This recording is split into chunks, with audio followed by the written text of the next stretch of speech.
Breaking news చూస్తున్నాం. సూర్యాపేట జిల్లా పాలకవీడు మండలంలో డెక్కన్ సిమెంట్ ఫ్యాక్టరీ దగ్గర హై టెన్షన్ నెలకొంది. పోలీసులను పరిగెత్తించి కొట్టించారు బీహార్కి సంబంధించిన కొంతమంది కార్మికులు. పోలీసులపై కర్రలతో రాళ్లతో దాడి చేసి బీహార్ కార్మికులు తరిమి కొట్టారు. డెక్కన్ సిమెంట్ ఫ్యాక్టరీకి సంబంధించిన పని చేస్తున్న ఒక వ్యక్తి గాయపడ్డ తర్వాత అతని మిర్యాలగూడలోని ఒక హాస్పిటల్కి తరలించిన తర్వాత అతను చికిత్స పొందుతూ మృతి చెందాడు. న్యాయం చేయాలని చెప్పేసి కంపెనీ ఎదుట కార్మికులు ఆందోళన చేస్తున్న సమయంలో పోలీసులు అక్కడికి చేరుకొని వాళ్ళని చెదరగొట్టే ప్రయత్నం చేసినప్పుడు ఈ సంఘటన చోటు చేసుకుంది. ఒక్కసారి ఆ విజువల్స్లో చూద్దాం, చాలా క్లియర్గా కనిపిస్తుంది.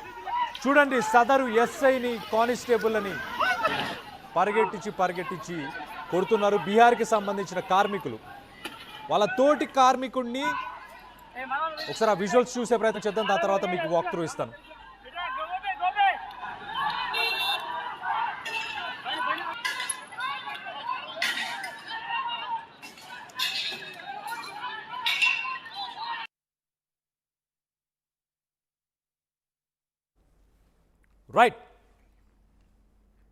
రైట్ దీనికి సంబంధించి మరిన్ని వివరాలు మా ప్రతినిధి చంద్రశేఖర్తో మాట్లాడదాం.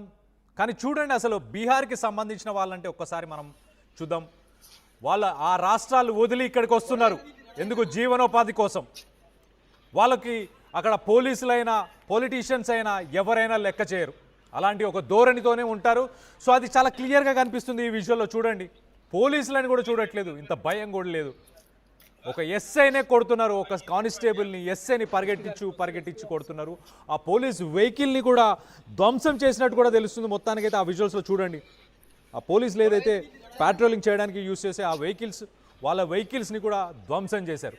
సరే, ఒక కార్మికుడు చనిపోయాడు, ఖచ్చితంగా దానికి న్యాయం చేయాలి, న్యాయ పోరాటం చేయాలి, తప్పులేదు. కానీ చెదరగొట్టడానికి వచ్చిన పోలీసులు, కంట్రోల్ చేయడానికి వచ్చిన పోలీసుల మీదనే దాడి చేశారంటే అర్థం చేసుకోండి. సో అలాంటి ఒక సిచ్యువేషన్ ప్రస్తుతం అయితే సూర్యాపేటలో నెలకొంది. దీనికి సంబంధించి మరిన్ని వివరాలు మా ప్రతినిధి చంద్రశేఖర్ ఉన్నారు. చంద్రశేఖర్తో మాట్లాడి తెలుసుకునే ప్రయత్నం చేద్దాం. చంద్రశేఖర్, చెప్పండి, అసలు వాళ్ళని చెదరగొట్టే ప్రయత్నం చేశారా? వాళ్ళు కంట్రోల్ తప్పి ఆ ఫ్యాక్టరీని ధ్వంసం చేసే ప్రయత్నం ఏమైనా చేస్తుండేనా? పోలీసులపై దాడి చేయడానికి అసలు కారణం ఏంటి?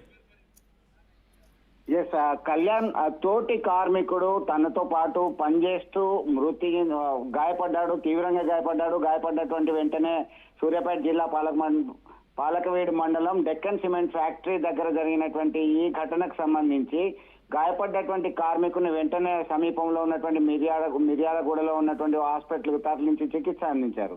అయితే అప్పటికి చికిత్స పొందుతూ తోటి కార్మికుడు మృతి చెందినటువంటి ఘటనలో తమకి న్యాయం చేయాలి అని చెప్పేసి ఆందోళనకు దిగారు కార్మికులంతా కూడా. ఎందుకంటే పొట్ట చేత పట్టుకొని బతుకు తెరువు కోసం ఇక్కడ ప్రాంతానికి వచ్చాం, మాకు న్యాయం ఖచ్చితంగా కావాలని చెప్పేసి ఆ ఫ్యాక్టరీ వద్ద ఆందోళన చేస్తున్నటువంటి క్రమంలో పోలీసులు రంగంలోకి దిగారు. ఎందుకంటే ఒక్కసారిగా పరిస్థితి అదుపు తప్పితే తాము ఏం చేయలేమనేటువంటి పరిస్థితి, లా అండ్ ఆర్డర్ ఖచ్చితంగా మెయింటైన్ చేయాల్సినటువంటి బాధ్యత, శాంతి భద్రతలకు ఎలాంటి విఘాతం కలగకుండా చూడాలని పై అధికారులు ఇచ్చినటువంటి ఆదేశాల మేరకి రంగంలోకి దిగినటువంటి పోలీసులు కార్మికులను చెదరగొట్టేటువంటి ప్రయత్నం చేశారు. దీంతో వెంటనే రియాక్ట్ అయినటువంటి కార్మికులు చాలా అగ్రెసివ్ గా పోలీసుల మీద దాడి చేసి కొంతమందిని గాయపరచడం జరిగింది. ఎందుకంటే తమకి న్యాయం చేయాలని కోరుతున్నటువంటి సమయంలో ఇలా మా మీదనే దాడి చేస్తారా అనేటువంటి ఆగ్రహంతో ఊగిపోయినటువంటి పరిస్థితి మనం గమనించవచ్చు కళ్యాణ్. ఎందుకంటే బీహార్ నుంచి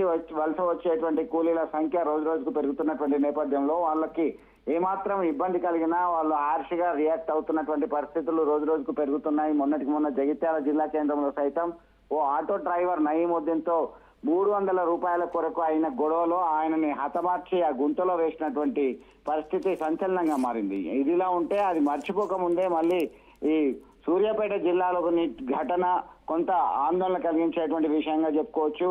ఇట్లాంటి సిచ్యువేషన్ రాకుండా కౌన్సిలింగ్ చేయడమా, ముందస్తుగా పసిగట్టడమా, అట్లాంటి యాక్టివిటీస్ లో ఎవరెవరు ఉంటారు ఏంటి, కొంతమంది మాత్రమే, అందరూ అట్లా ఉండకపోవచ్చు. కొంతమంది ఉండడం వల్ల మొత్తం వారి యూనియన్ కి దెబ్బ వచ్చేటువంటి పరిస్థితి ఉంది. మొత్తం మీద మృతి చెందినటువంటి కార్మికుని కుటుంబానికి మాత్రం న్యాయం చేయాలని చెప్పేసి ఇప్పటికీ డిమాండ్ చేస్తున్నటువంటి పరిస్థితి గమనించవచ్చు Kalyan. Right Chandrashekhar, thanks for the update.